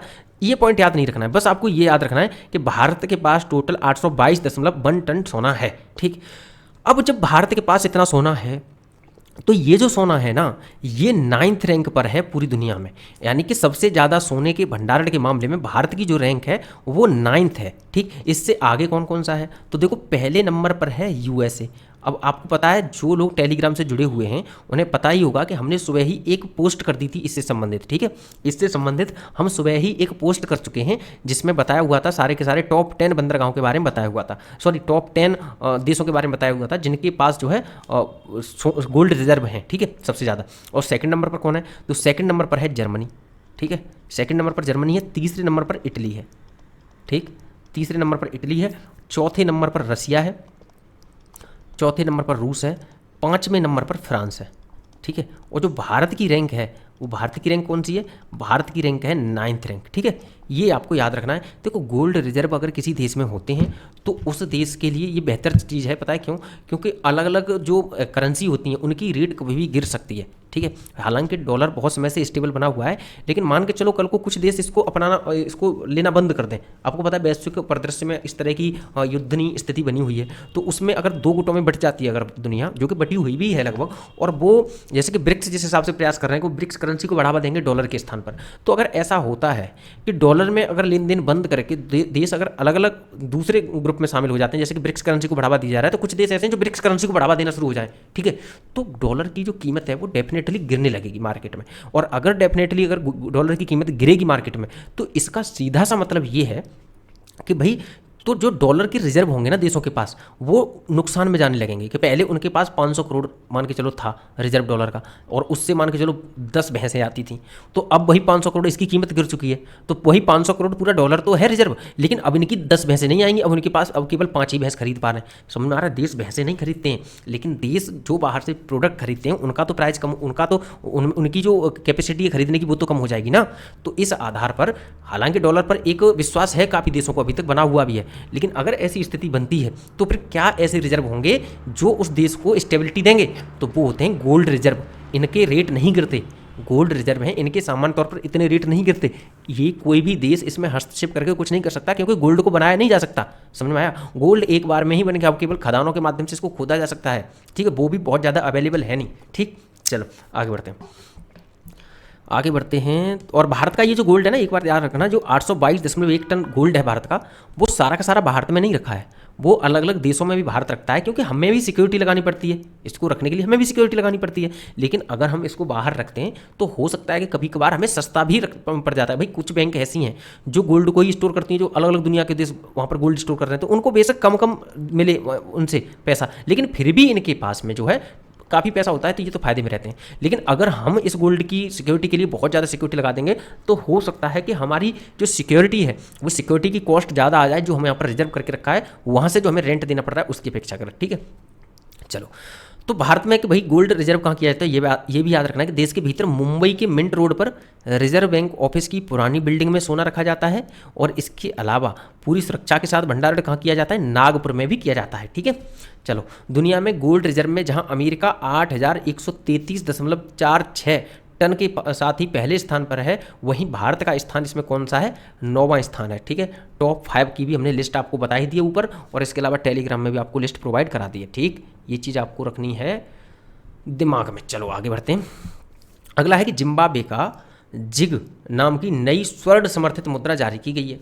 अब इन्होंने गोल्ड को समर्थित क्यों जारी किया, क्योंकि जो देश थे, सॉरी, जो इस देश के लोग थे, उनकी क्या है कि करेंसी पर से विश्वास उठ गया था कि ये करेंसी स्टेबल रह सकती है, तो इसलिए ये क्या कर रहे थे कि सिर्फ डॉलर में ही सारा लेन देन कर रहे थे। ठीक है, तो जब डॉलर में लेन देन कर रहे थे तो इस देश का जो अधिकार है, यानी कि इस देश का जो एक रेगुलेशन है वो छूटते जा रहा था अपने हाथों से, और इनकी जो मुद्रा है वो लगातार गिर रही थी। तो इसलिए क्या हुआ है कि जिम्बाब्वे गोल्ड यानी जिग नाम से एक नई इन्होंने करेंसी जारी की है, उसके बेस में गोल्ड को रखा है ताकि लोगों को इस पर भरोसा बढ़ सके लोगों का इस पर। ठीक है, चलो एक बार देख लेते हैं कि जिम्बाब्वे में नई, वैसे ये पॉइंट इतना ही महत्वपूर्ण, बहुत कुछ इसमें से नहीं आएगा। जिम्बाब्वे में नई मुद्रा की घोषणा तब हुई जब देश गंभीर सूखे के प्रभाव से जूझ रहा था। सूखे से देश के मुख्य भोजन मक्का आदि फसल नष्ट हो गई थी, ये सब बताया हुआ है। और इसके बारे में ना हमने एक बार क्लास ली थी और आपको बताया था, इसमें पूरी कहानी बताई थी जिम्बाब्वे की। ठीक है, तो अगर आपने किसी ने अगर देखी होगी तो आपको दिमाग में होगा ही जिग, क्योंकि ये कहानी को बताने में हमें कम से कम नहीं तो 15 मिनट लग गई थी। ठीक है, पूरी सही से बताने में। और जिग के बारे में देखो कि जिम्बाब्वे डॉलर की जगह लेगा, जिसने इस साल अब तक पूरे अपने मूल्य की 3/4 कीमत खो दी है। ठीक है, और मार्च 2024 में वार्षिक मुद्रास्फीति 55% तक पहुंच गई, जो 7 महीने के उच्चतम स्तर पर है। ये देखो, ये डॉलर मन समझ लेना, ये जिम्बाब्वे डॉलर है। जिम्बाब्वे डॉलर इसकी पहले करेंसी थी जो कि गिर रही थी लगातार। ठीक है, ये यूएस डॉलर नहीं है, ये जिम्बाब्वे डॉलर है। चलो आगे बढ़ते हैं। आगे क्या है महत्वपूर्ण, हाँ, आगे है कि वित्त वर्ष 2024 में चीन भारत का शीर्ष व्यापारिक साझेदार बन गया है। चलो भाई, ये भी पता होना चाहिए आपको। ठीक है, कि इसमें कौन सा देश जो है भारत का शीर्ष व्यापारिक भागीदार है, तो ये आपको पता होना चाहिए। तो सबसे पहले नंबर पर है चीन। हालांकि पहले से क्या था, पहले यूएसए था। अब क्या था कि 118.3 बिलियन डॉलर का था ट्रेड यूएस के साथ में भारत का। ठीक है, लेकिन चीन का 118.4 बिलियन डॉलर हो गया। तो क्या हुआ कि 0.1 बिलियन डॉलर चाइना के साथ में ज़्यादा ट्रेड हो गया भारत का। तो इस आधार पर चीन ने यूएस को पीछे छोड़ दिया भारत के साथ में व्यापारिक साझेदारी के मामले में। ठीक है, पहली तो बात तो ये। अच्छा, ये जो आंकड़े ना, ये एग्जैक्ट आंकड़े याद कर लो, क्योंकि ये आंकड़े देखो 0.1 बिलियन डॉलर के पीछे पूरा का पूरा आंकड़ा ही बदल गया। मतलब जो पार्टनर सबसे बड़ा यूएस था उसकी जगह पे चीन हो गया। तो ये आंकड़े एकदम एग्जैक्ट जैसे हैं वैसे के वैसे आपको याद होने चाहिए। ठीक है, इस तरह के आंकड़े डायरेक्ट पूछ लिए जाते हैं। ठीक है, तो ये आपको याद रखना है। पहला सबसे बड़ा भागीदार कौन है, चीन है। दूसरा सबसे बड़ा भागीदार कौन है, अमेरिका है, जो कि 118.3 बिलियन डॉलर के साथ है। ठीक है, और इसके अलावा जो तीसरे नंबर का जो भागीदार है सबसे बड़ा, वो है यूनाइटेड अरब अमीरात, जो 83.6 बिलियन डॉलर के साथ तीसरे नंबर पर है। ठीक है, और इसके बाद आता है तुम्हारा रूस, जो 65.7 बिलियन डॉलर करता है, और इसके बाद में आता है सऊदी अरब। ठीक है, इसके बाद में सऊदी अरब का स्थान आता है, और उसके बाद में आएगा सिंगापुर, जो 35.6 बिलियन डॉलर के साथ 6th स्थान पर है। ठीक है, ये आपको टॉप 5 एटलीस्ट याद रहनी चाहिए। ठीक है, आगे आते हैं। रिपोर्ट के अनुसार वित्त वर्ष 2023-24 में चीन को भारत का निर्यात 8.7% से बढ़कर 16.6 अरब डॉलर हो गया। ठीक है, जिन क्षेत्रों में भारत का निर्यात बढ़ा है उनमें लौह अयस्क, सूती धागा, कपड़े, हथकरघा, मसाले, फल, सब्जियां, ये सब हैं। और उक्त अवधि में चीन से भारत द्वारा किया जाने वाला जो आयात था वो बढ़ा है 3.24% के साथ, और जो आयात है वो 101.7 बिलियन डॉलर हो गया है, और जो निर्यात है वो 16.6 बिलियन डॉलर है। दोनों को जोड़ने पर ही हो रहा है 118.4 बिलियन डॉलर। ठीक है, आपको जो इसमें सबसे महत्वपूर्ण पॉइंट है वो ये है कि टॉप 5 का याद नाम आपको रखना ही रखना है। पहले पर कौन है कि भाई पहले पर है चीन, ठीक है। दूसरे पर कौन है? दूसरे पर है यूएसए। तीसरे पर कौन है भाई? तीसरे पर है आपको पता है यूएई। चौथे पर कौन है? चौथे पर है रूस। और पाँचवें पर कौन है? पाँचवें पर है सऊदी अरब, सऊदी अरबिया, ठीक है। और छठवें पर है सिंगापुर, ठीक है, सिंगापुर। याद रखना ये हेर फेर नहीं होनी चाहिए। हो सकता है कि टॉप 3 में पूछ लिया जाए इनमें कौन सा है और उसमें सऊदी अरब या रूस का स्थान दे दिया जाए, या फिर हो सकता है टॉप 5 में पूछ लिया जाए और उसमें हो सकता है बीच में सिंगापुर डाल दिया जाए। तो आपको सॉरी, तो आपको इस चीज़ का जो है दिमाग में रखना है ध्यान, ठीक है। आगे बढ़ते हैं। अगला है कि आरबीआई ने प्रवाह portal, retail direct mobile app और फिनटेक रिपोजिटरी का अनावरण किया है, ठीक है। आरबीआई ने एक तो प्रवाह पोर्टल का किया है, दूसरा रिटेल डायरेक्ट मोबाइल ऐप का किया है, रिटेल डायरेक्ट, ठीक, और तीसरा है फिनटेक रिपोजिटरी, ठीक है। चलो पढ़ लेते हैं इसके बारे में कि ये मामला असल में है क्या, ठीक है। तो देखो ये कह रहा है कि प्रवाह पोर्टल किस लिए हो, थोड़ी सी चीज़ें आपको दिमाग में ये रखनी है कि ये जो प्रवाह पोर्टल है ये असल में है किस लिए। जो प्रवाह पोर्टल अगर किया है तो इसका काम क्या है, आरबीआई ने प्रवाह पोर्टल किया है, ठीक है। तो देखो प्रवाह portal, retail direct mobile app और ये 3 चीज़ें हैं। प्रवाह पोर्टल के बारे में ये बताया हुआ है कि एक केंद्रीकृत वेब आधारित पोर्टल है जो किसी भी व्यक्ति अथवा संस्था के लिए विभिन्न विनियामक अनुमोदनों के लिए सहज तरीके से ऑनलाइन आवेदन करना सुविधाजनक बनाता है।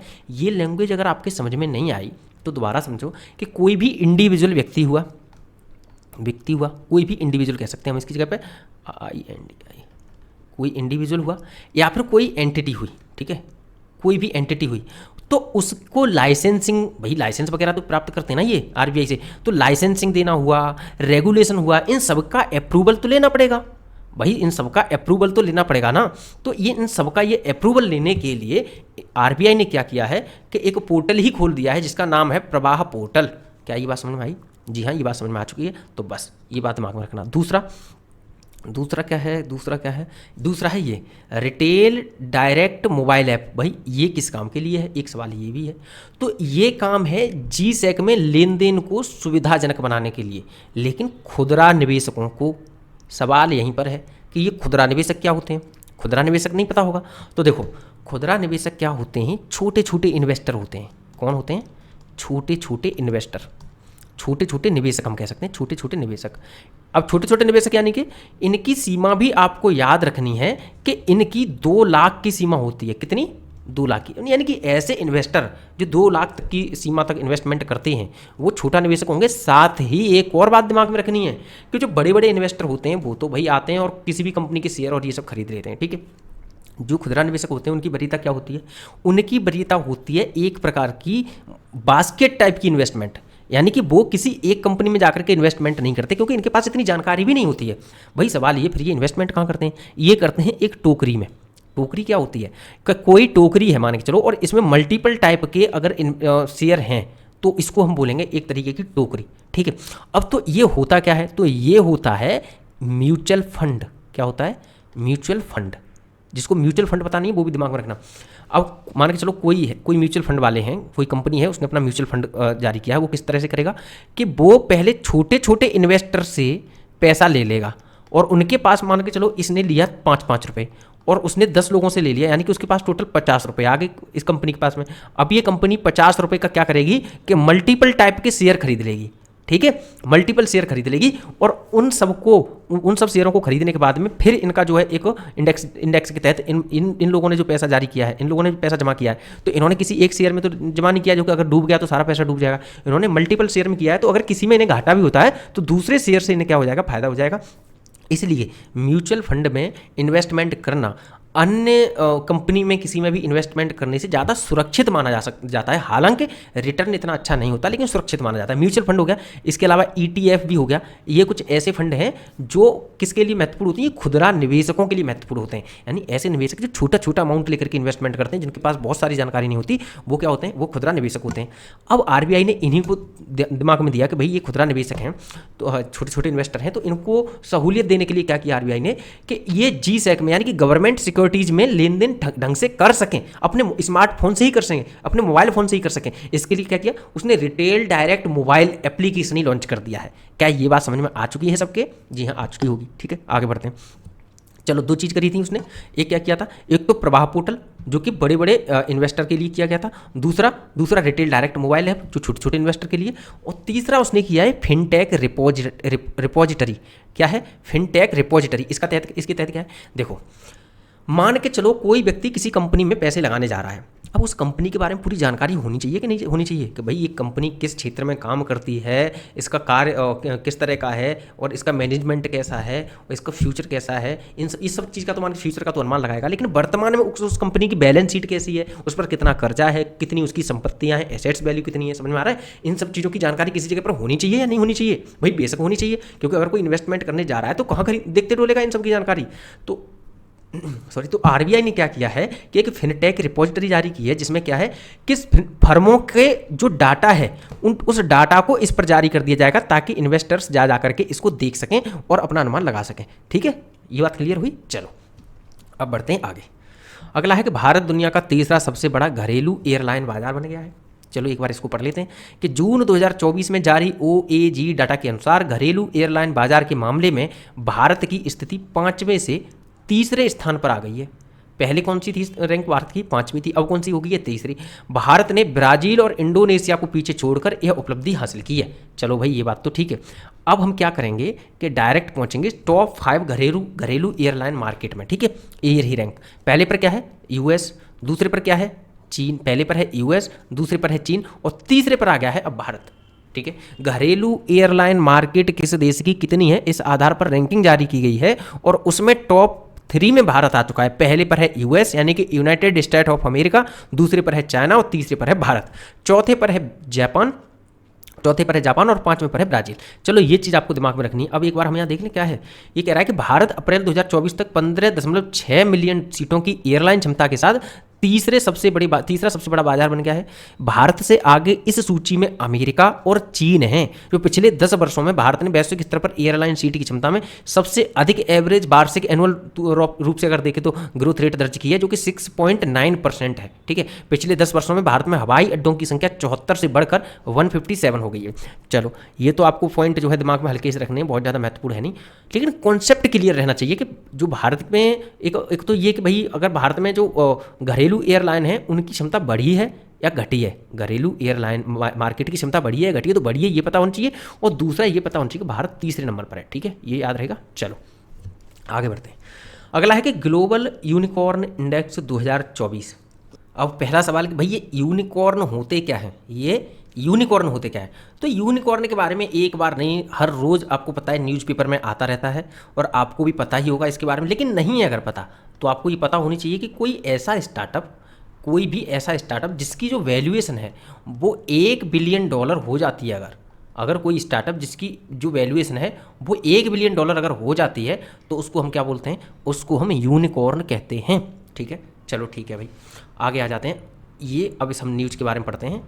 न्यूज़ ये है कि 9 अप्रैल 2024 का हुरून इंस्टीट्यूट द्वारा प्रकाशित ग्लोबल यूनिकॉर्न इंडेक्स 2024 रिपोर्ट के अनुसार भारत का जो स्टार्टअप इकोसिस्टम धीमा हुआ है। इसने क्या बात बोली है कि भारत का जो स्टार्टअप इकोसिस्टम है वो धीमा हुआ है, तथा 2017 के बाद पहली बार भारत में यूनिकॉर्न की संख्या में गिरावट दर्ज की गई है। गिरावट कितनी? एक यूनिकॉर्न की गिरावट दर्ज की गई है। पिछले साल जहां 68 थे उसकी जगह अब 67 है। भारत में अभी कितने यूनिकॉर्न है? 67। ठीक है, इस गिरावट के बाद भी भारत अपतटीय यूनिकॉर्न में एक महत्वपूर्ण योगदानकर्ता के रूप में उभरा है। ये अपतटीय यूनिकॉर्न क्या है? ये है ऑफशोर यूनिकॉर्न। ऑफशोर यूनिकॉर्न क्या होता है?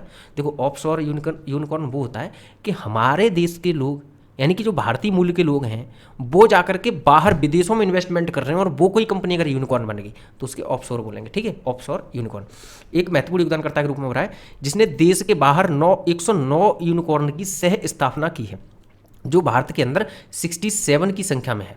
देखो, भारत के अंदर कितने यूनिकॉर्न है? 67, और देश के लोगों ने बाहर कितने खोले हैं? 109 यूनिकॉर्न। ठीक है, वर्ष 2023 में भारत में 67 यूनिकॉर्न थे, जो वर्ष 2022 में 68 यूनिकॉर्न में से एक कम है। 2023 की ये रिपोर्ट है, इसके अनुसार भारत में 67 यूनिकॉर्न है, लेकिन 2022 की रिपोर्ट के अनुसार भारत में 68 यूनिकॉर्न थे, यानी कि एक यूनिकॉर्न की कमी दर्ज की गई है। ठीक है, रिपोर्ट के अनुसार संयुक्त राज्य अमेरिका और चीन के बाद भारत विश्व में यूनिकॉर्न का तीसरा सबसे बड़ा केंद्र है। चौथे स्थान पर ब्रिटेन है। क्या क्या याद रखना है? कि अमेरिका पहले पर है, चीन दूसरे पर है और भारत जो है इसमें तीसरे पर है। ठीक है, भारत इसमें जो है तीसरे स्थान पर है। ठीक, अब देखो इनकी संख्या भी दी है कि 703 यूनिकॉर्न कहाँ पर है, यूएस में। ठीक है, 340 यूनिकॉर्न कहाँ पर है, चाइना में, और 67 यूनिकॉर्न है भारत में। देखो कितना बड़ा अंतर है, 703 पहले नंबर वाले का 703, दूसरे वाले का 340, यानी कि दोगुने, इसमें लगभग लगभग दोगुने का अंतर है। लेकिन भारत के पास 67, यानी कि हम कह सकते हैं कि कम से कम 5 गुना कम है इससे भी। ठीक है, दूसरे वाले से। चलो आगे बढ़ें। आगे है अमेरिका के कैलिफोर्निया स्थित सैन फ्रांसिस्को खाड़ी क्षेत्र दुनिया की यूनिकॉर्न राजधानी के रूप में अपनी स्थिति बनाए हुए है। जी हाँ, हमें पता ही है। अब इधर देखो, ये है पॉइंट थोड़ा सा इंपॉर्टेंट। इसमें कहा गया है कि फूड डिलीवरी प्लेटफॉर्म स्विगी, ठीक है, स्विगी और फैंटेसी स्पोर्ट केंद्र है जो एक ड्रीम 11, कि आप जाकर के ड्रीम 11 पर टीम बना लो, ये वो वाला ड्रीम 11 है। भारत के सबसे मूल्यवान यूनिकॉर्न है। ठीक है, ये दोनों भारत के सबसे ज़्यादा क्या है, मूल्यवान यूनिकॉर्न है। और तीसरे नंबर पर है रेजर पे। रेजर पे क्या होता है, ये एक प्लेटफॉर्म है जो पेमेंट होते हैं, वो पेमेंट को रेगुलेट करता है। ठीक है, अब आगे आते हैं। एडटेक कंपनी वाइजूस दुनिया की सबसे अधिक वैल्यू डिस्ट्रॉयर यूनिकॉर्न बनकर उभरी है, यानी पूरी दुनिया की सबसे ज़्यादा वैल्यू डिस्ट्रॉयर कंपनी बनकर उभरी है एडटेक वाइजूस, यानी कि इसका जो पैसा है वो बहुत जल्दी इसने अपना जो वेल्थ है वो खोई है। ठीक है, वर्तमान में यह यूनिकॉर्न की सूची से बाहर कर दी गई है। ठीक, चलो आगे आते हैं। आगे है ग्लोबल फॉरेस्ट वॉच के अनुसार भारत में 2.33 मिलियन हेक्टेयर वृक्ष क्षेत्र नष्ट हो गया। केवल यही पॉइंट है महत्वपूर्ण। ठीक है, एक बार इसको देख लेते हैं कि global forest watch monitoring project के अप्रैल 2024 में प्रस्तुत नवीनतम आंकड़ों के अनुसार 2000 के बाद से भारत में 2.33 मिलियन हेक्टेयर वृक्ष क्षेत्र नष्ट हो गया है। ठीक, आगे देखते हैं। ग्लोबल फॉरेस्ट वॉच उपग्रह डेटा और अन्य सोर्स के आधार पर जो है वास्तविक समय पे वनों में आने वाले परिवर्तनों की निगरानी करता है। ठीक है, ये भी याद रखना है। रिपोर्ट के अनुसार विगत 2 वर्षों में भारत ने अपने आर्द्र प्राथमिक वनों की एक बड़ी मात्रा खो दी है और 2002 से 23 तक देश में 4,14,000 हेक्टेयर आर्द्र वन नष्ट हो चुके हैं, जो इसी अवधि में कुल वृक्ष आच्छादित क्षेत्र का 18% है। ये वाला याद रखना। ठीक है, 18% जो है नष्ट हो चुके हैं। आगे है ग्लोबल फॉरेस्ट वॉच द्वारा प्रस्तुत आंकड़े के अनुसार 2001 से 23 के बीच कुल वृक्ष आवरण 60% 5 राज्यों में असम, मिजोरम, अरुणाचल प्रदेश, नागालैंड और मणिपुर में हुआ है। ठीक है, ये याद रखना है। ग्लोबल फॉरेस्ट वॉच द्वारा आंकड़े के अनुसार 2001 से 23 के बीच कुल वृक्ष आवरण इन 5 राज्यों में हुआ है। ठीक है, 2001 से 22 के बीच में भारत में 1.6% वृक्षों की हानि के लिए आग जिम्मेदार है। सबसे ज़्यादा आग जिम्मेदार है। इस अवधि में उड़ीसा में आग भी सबसे ज़्यादा कहाँ लगी है, उड़ीसा में सबसे ज़्यादा आग की जो है केस हुए हैं। ठीक है, यहाँ पर वृक्षों का जो उन्मूलन हुआ है आग के कारण। अगला है भारत मानक ब्यूरो यानी कि BIS द्वारा इलेक्ट्रिक व्हीकल वाहनों के लिए 2 नए मानक पेश किए गए हैं। एक है IS 18590 2024 और दूसरा है IS 1866 और 2024। ये 2 पेश किए गए, आपको याद रखने हैं। ठीक है, अब दिया हुआ है कि ये मानक L, M और N श्रेणी के वाहनों पर लागू होंगे। L श्रेणी होती है जिसमें 2 पहिया वाहन हो, M श्रेणी होती है जिसमें 4 पहिया वाहन हो और N श्रेणी में बड़े बड़े ट्रक और ये सब आते हैं। ठीक है, डंपर वगैरह। 2 नए मानकों के बाद BIS के पास इलेक्ट्रिक व्हीकल और उनके सहायक उपकरण जिनमें चार्जिंग सिस्टम शामिल है के लिए कुल 23 भारतीय मानक शामिल हो गए। ठीक, 30 भारत की पहली satellite in orbit third party बीमा पॉलिसी, इसको भी याद रखना है। ठीक है, ये भी याद रखना है। देखो, भारत की अग्रणी सामान्य बीमा प्रदाता कंपनी टाटा AIG, ठीक है, क्या नाम है इसका, टाटा AIG। अब ये टाटा AIG किससे मिलकर बनी है, तो आपको याद रखना है कि Tata AIG general insurance company limited, Tata समूह और अमेरिकन इंटरनेशनल ग्रुप, इन दोनों से मिलकर बनी है। Tata AIG general insurance company limited किससे मिलकर बना है, तो टाटा समूह और दूसरा अमेरिकन इंटरनेशनल ग्रुप, इन दोनों की मिलकर है। ठीक है, ये दोनों क्या कर रहे हैं कि जो अंतरिक्ष में सैटेलाइट हैं, अगर उनके द्वारा दुर्घटना होती है और वहाँ पर किसी अंतरिक्ष यात्री को कोई नुकसान पहुँचता है तो उसका बीमा करके दे रहे हैं ये। ठीक है, टाटा AIG का satellite in orbit third party liability insurance अंतर्राष्ट्रीय मानकों और सर्वोत्तम प्रथाओं के अनुसार कक्षा में किसी सैटेलाइट से जुड़ी किसी दुर्घटना की स्थिति में तीसरे पक्ष को होने वाली शारीरिक चोट और संपत्ति के नुकसान के लिए पूर्ण कवरेज प्रदान करता है। ठीक है, ये इंश्योरेंस प्रदान करता है। चलो आगे बढ़ते हैं। अगला है FDI पर अंकटाड की रिपोर्ट 2024। किस पर, FDI पर अंकटाड की रिपोर्ट आई है। इसके अनुसार पूरी दुनिया में 2023 में पूरी दुनिया में जो भारत की रैंक है वो 15वीं रैंक है। ठीक है, एक ये। दूसरा जो सबसे पहला नंबर है जो एफडीआई प्राप्त करने के मामले में पहला नंबर है वो किसका है, यूएस का है, 311 अमेरिकी डॉलर के साथ पहले स्थान पर है ये। वहीं भारत 2022 की तुलना में 43% की गिरावट के साथ मात्र 28 बिलियन डॉलर का एफडीआई 2023 में प्राप्त कर सका है। ये अंक टाटा ने जो है अपनी रिपोर्ट दी है। और इसमें जो भारत की रैंक किसने बताई है, कहा है कि भारत की रैंक इस बार 15वीं आई है और पिछली बार ये 8वीं रैंक थी। ठीक, आगे आते हैं। इस रिपोर्ट में ब्राजील शीर्ष एफडीआई प्राप्तकर्ता में 5वें स्थान पर है और हांगकांग चौथे पर है, सिंगापुर तीसरे पर है और चीन दूसरे पर है। पहले पर यूएसए है, ठीक है, दूसरे पर चाइना है, तीसरे पर सिंगापुर है, चौथे पर हांगकांग है और 5वें पर जो है क्या है, ब्राजील है। ठीक है, और भारत कौन से नंबर पर है, भारत है 15वें नंबर पर। चलो आगे आए। आगे कि आरबीआई ने सरकार को 2.11 लाख करोड़ रुपए के लाभांश को मंजूरी दी है। हाँ ठीक है, ये कुछ महत्वपूर्ण चीज़ है नहीं इतनी ज़्यादा, बस याद रखना है कि आरबीआई ने सरकार को कितना दिया है, 2.11 लाख करोड़ रुपया दिया है लाभांश का। ठीक है, 22 मई 2024 को आरबीआई के केंद्रीय निदेशक मंडल ने वित्त वर्ष 23-24 के लिए केंद्र सरकार को अधिशेष यानी कि जो प्रॉफिट वाला जो होता है लाभांश के रूप में 2,10,874 करोड़ रुपए दिए हैं। ठीक है, आगे क्या है, यह लाभांश और मुनाफे के तहत वर्ष 2024-25 के अंतरिम बजट में जो 1.5 लाख निर्धारित किए गए थे उसकी अपेक्षाकृत काफ़ी ज़्यादा है। चलो आगे आते हैं। आगे क्या है महत्वपूर्ण पॉइंट, आगे है हाँ ये उच्च लाभांश केंद्र सरकार को वित्त वर्ष 2025 के लिए सकल घरेलू उत्पाद यानी जीडीपी के 5.1% के राजकोषीय घाटे के लक्ष्य को प्राप्त करने में सहायक होगा। 2025 के लिए सरकार ने 5.1% राजकोषीय घाटा है उसको खत्म करने में सहायक होगा, ये कहना चाह रहे हैं। ठीक है, आरबीआई अधिशेष हस्तांतरण, तो इसके बारे में समझ लो कि आरबीआई अधिनियम 1934 की धारा 47, कौन सी ये धारा 47, इसके तहत जो है आरबीआई अपना अधिशेष होता है यानी कि जो एक्स्ट्रा पैसा आ जाता है लाभांश होता है वो गवर्नमेंट को हस्तांतरित करता है, गवर्नमेंट को दे देता है। ठीक है, ये चीज़ आपको दिमाग में रखनी है। अगला है ग्लोबल सिटीज इंडेक्स 2024। क्या है, ग्लोबल सिटीज इंडेक्स 2024। इसमें क्या है कि देखो, इसमें ऑक्सफोर्ड इकोनॉमिक्स के ग्लोबल सिटीज इंडेक्स, क्या है, ऑक्सफोर्ड इकोनॉमिक्स के ग्लोबल सिटीज इंडेक्स, यानी कि इसको जारी किसने किया है, ऑक्सफोर्ड इकोनॉमिक्स ने। ग्लोबल सिटीज इंडेक्स 2024 के अनुसार न्यूयॉर्क शहर जो यूएस का है वैश्विक शहर सूचकांक में शीर्ष पर है, ये टॉप पर है। इसके बाद आता है लंदन, उसके बाद आता है सेंट जॉन्स जो भी यूएस का है और जो कि तीसरे स्थान पर है। ठीक है, अब इसमें भारत के भी कुछ शहरों ने जगह बनाई है, इसमें टॉप 1000 शहर शामिल किए गए। ठीक है, टॉप 1000 शहर में हमारे दिल्ली ने भी जगह बनाई है। सवाल ये है कि टॉप 1000 पूरी दुनिया के टॉप 1000 शहरों में दिल्ली ने कौन सी रैंक हासिल की होगी। चलो मन में सोचना शुरू कर दो, क्या टॉप 100 में हो पाएगी या नहीं। चलो वैसे भारत दुनिया की आपको पता है कि 5वीं सबसे बड़ी अर्थव्यवस्था है, 4थी सबसे बड़ी अर्थव्यवस्था बनने वाला है।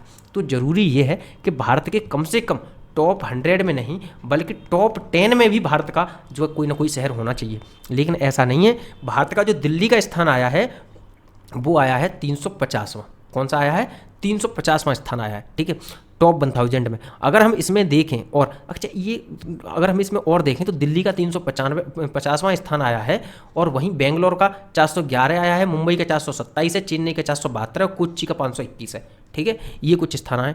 और इसके अलावा आपको पता होना चाहिए कि इस शहर सूचकांक में जो है टॉप 4, हाँ यही है पॉइंट इंपॉर्टेंट। और इसमें से हाँ ये पॉइंट और है कि उत्तर प्रदेश का सुल्तानपुर शहर भी टॉप 1000 में शामिल किया गया है और इसकी जो रैंक है वो 1000वें स्थान पर, ये नहीं 1000वीं रैंक है इसकी। ठीक, हाँ इसके अलावा सवाल ये है कि भाई ये किन चीज़ों का ध्यान रखते हैं जो जिस आधार पर ये शहरों को जो रैंकिंग देते हैं, तो ये देते हैं इसके आधार पर, उसकी इकोनॉमिक्स के आधार पर 30% और उसकी जो मानव पूंजी उसके आधार पर 25%, जीवन प्रत्याशा पर 25% और इन्वायरमेंट पर 10% और गवर्नेंस पर 10%। इसके आधार पर ये जो है रैंकिंग देते हैं। और इस रैंकिंग में अगर देखा जाए तो हम देख ही चुके हैं, जो महत्वपूर्ण हैं वो हम देख चुके हैं।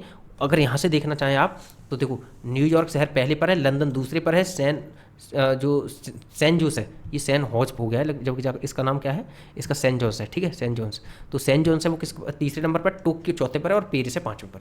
न्यूयॉर्क यूएस का है हमें पता ही है, लंदन यूके का है पता है, सेंट जोस यूएस का है और टोक्यो जापान का है, पेरिस जो है फ्रांस का है। ठीक है, चलो इतनी हुई बात क्लियर। आगे आते हैं टॉप 10 में। आपको दिखाई दे रहा होगा कि टॉप 10 में कहीं पर चाइना का एक भी देश नहीं है, एक भी शहर नहीं है। ठीक है, आगे आते हैं। अगला है यूएनडीपी की फूड वेस्ट इंडेक्स रिपोर्ट 2024। इसमें क्या है कि ये उन देशों को देखेंगे कि सबसे ज़्यादा खाने की बर्बादी कौन से देश करते हैं। ठीक है, तो उस आधार पर ये जो है रैंकिंग प्रदान करते हैं। तो उसमें हम आ जाते हैं संयुक्त राष्ट्र पर्यावरण कार्यक्रम यानी कि United Nation Environment Programme, UNEP द्वारा 28 मार्च 2024 को वैश्विक स्तर पर जारी फूड वेस्ट इंडेक्स रिपोर्ट 2024 के अनुसार समूचे विश्व में 83 मिलियन लोग भूख से लड़ रहे हैं। चलो ये फैक्ट रख लो अपने पास अगर रखना चाहते हो, क्योंकि इस तरह के फैक्ट मीन्स में डालने के काम आते हैं। कितने? 83 मिलियन लोग भूख से लड़ रहे हैं। 2022 में विश्व भर में 1.05 बिलियन टन खाना बर्बाद किया गया है। सवाल पॉइंट यहाँ पर है, ये भी मीन्स में डालने लायक फैक्ट है, ठीक है। रिपोर्ट के अनुसार गांव के लोगों की तुलना में शहर के लोग जो हैं वो खाने की बर्बादी ज़्यादा करते हैं। देखो शहरी लोग खाना बर्बाद ज़्यादा करते हैं, ठीक है। आगे कह रहा है कि वर्ष 2022 में $1 ट्रिलियन का खाना बर्बाद किया गया है अगर मूल्य के दृष्टिकोण से देखें तो, और ऐसे देखें तो 1.05 बिलियन टन खाना बर्बाद किया गया है, ठीक है। ये वेट के हिसाब से देखें तो, और मूल्य के हिसाब से $1 ट्रिलियन का, ठीक है। किसी देश की अर्थव्यवस्था भी नहीं होती। भारतीय रुपए के मूल्य में अगर देखें तो यही 84 लाख करोड़ के बराबर है, ठीक, 84 लाख करोड़ के बराबर है। चलो देख लेते हैं। और आगे कह रहा है कि 2022 में प्रति व्यक्ति ने 79 kg खाना बर्बाद किया है एक साल में, यानी कि ये एवरेज रूप से किया है। अब ये मत कहना हमने तो किया ही नहीं, मतलब ये किसी पर्टिकुलर की नहीं कह रहा, ये एवरेज बता रहे हैं, ठीक है। और जो है इसमें बताया इन्होंने 79 किया है, और ये किसने किया है? ये एवरेज है, जिसमें गरीब देशों ने कितना किया है? 72 किया है, ठीक है। और इसके बारे में क्या बताया कि भारत में अगर हम देखते हैं तो भारतीय परिवार वर्ष में 78.2 मिलियन टन खाना बर्बाद करते हैं प्रति व्यक्ति। ये 55 kg है, ठीक, जो अन्य देशों की तुलना में काफ़ी कम है अगर देखा जाए तो। लेकिन फिर भी 55 kg काफ़ी ज़्यादा है। अगर आप अपने आसपास के देशों की तुलना देखें तो हमसे अच्छा स्थान भूटान का है, जो कि काफ़ी अच्छा है, 19th रैंक है, सॉरी, जो कि हमसे काफ़ी अच्छा है, जो केवल 19 kg पर व्यक्ति के हिसाब से खाना बर्बाद होता है। भारत में यही 55 kg पर व्यक्ति के हिसाब से होता है बर्बाद, ठीक है। लेकिन ये भी ज़्यादा है, हमें और कम करना चाहिए। श्रीलंका में 76 है, बांग्लादेश में 82 है, नेपाल में 93, अफगानिस्तान में 127 और पाकिस्तान जो कि जिसकी भुखमरी है जिस देश में, उसमें 130 जो केजी जो है खाना प्रति व्यक्ति के हिसाब से बर्बाद होता है। मालदीव में सबसे ज़्यादा 207। इसके पीछे रीजन तो आपको पता ही हुआ कि यहाँ पर टूरिस्ट सबसे ज़्यादा जाते हैं, और टूरिस्ट यहाँ पर जाते हैं तो ये जो है खाना वगैरह बर्बाद जैसी स्थिति यहाँ पर बन जाती है, क्योंकि यहाँ पर अमीर लोग जाते हैं और खाना बर्बाद ये तो होता ही होगा यहाँ पर, ठीक है। वर्ष 2023-24 में भारत के वस्तुगत निर्यात और आयात, ठीक है, वर्ष 2023-24 में भारत के वस्तुगत निर्यात और आयात के बारे में अब जानकारी दी गई है, जिसमें दिया है कि रूस यूक्रेन युद्ध के कारण व्यापार में आई शिथिलता का प्रभाव भारत के विदेशी व्यापार पर भी पड़ा है, जिससे बीते वित्तीय वर्ष 2023-24 में भारत के वस्तुगत निर्यातों आयातों दोनों में ही वृद्धि ऋणात्मक दर्ज की गई है। इसकी ना एक लिस्ट दी है, हम एक बार इस लिस्ट को देख लेते हैं, इस लिस्ट से हमारा काम चल जाएगा। अगर हम टोटल एक्सपोर्ट देखें तो 23-24 में जो है 437.06 बिलियन डॉलर के रहें, अरब डॉलर के रहें, और इंपोर्ट देखें तो 677.24 अरब डॉलर, यानी कि हमारे जो निर्यात हैं उनमें भी घटोत्तरी दर्ज की गई है, और जो आयात हैं उनमें भी घटोत्तरी दर्ज की गई है, ठीक है। ये साथ ही एक और बात याद रखना है कि हमारे निर्यात कम हैं और आयात ज़्यादा हैं, तो हमें जो डेफिसिट हो रहा है वो कितना हो रहा है? वो हो रहा है 240.17 अरब डॉलर का, ठीक है। चलो ठीक है। सेवाओं का व्यापार ये इन्होंने दिया है, कितना है टोटल हम करते, देखो पिछली साल हमने 325.33 अरब डॉलर का किया था जो हमने सर्विसेज को एक्सपोर्ट किया था, और इस साल केवल 33.62 का किया है, जो काफ़ी कम है। और आयात हमने करा है 182.05 का, वहीं जो मतलब जो हमने इस बार किया है इस साल वो 177.5 का, जो पिछली बार किया था 182 का। तो ये भी इन दोनों में भी जो है हम देख रहे हैं कि जो है घटोत्तरी दर्ज की गई है, ठीक है। आगे आते हैं, ये है, ये यहाँ पर 3 और होगा, 333.62 निर्यात एक्सपोर्ट में, यानी कि 404.39 का वृद्धि हुई है, ठीक है। आगे आ जाते हैं। अगले हैं टोटल चीज़ों का बताया है कि वस्तुओं और सेवाओं दोनों का, जिसमें सर्विसेज और गुड्स दोनों का अगर हम देखें तो टोटल एक्सपोर्ट जो हुआ है वो 776.68 बिलियन डॉलर का, वहीं जो इंपोर्ट हुआ है वो 854.80 बिलियन डॉलर का, यानी कि हम कहें अगर हम कहें टोटल फॉरेन ट्रेड में जो गुड्स और सर्विस को इंक्लूड कर लें तब भी हमें 78.12 बिलियन डॉलर का घाटा हुआ है, यानी कि हम जो है इसमें घाटे की स्थिति में चल रहे हैं, ठीक है। चलो ये सब अनुमान पर आधारित है, ये बताया है, और इनके आंकड़े आगे चल के चेंज भी हो सकते हैं, ठीक। वित्तीय वर्ष 2023-24 में प्रत्यक्ष कर तथा जीएसटी संग्रह के आंकड़े इसमें ये बताए गए हैं। 2023-24 में प्रत्यक्ष करों से सकल कर ये सब बताया हुआ है, कितना है 19.58 लाख करोड़ रहा है, ठीक है, 19.58 लाख करोड़ रहा है, जो कि नेट है, कितना है शुद्ध प्रत्यक्ष कर है, शुद्ध प्रत्यक्ष कर यानी नेट डायरेक्ट टैक्स, ठीक है। नेट डायरेक्ट टैक्स कितना है 19.58 लाख करोड़ है।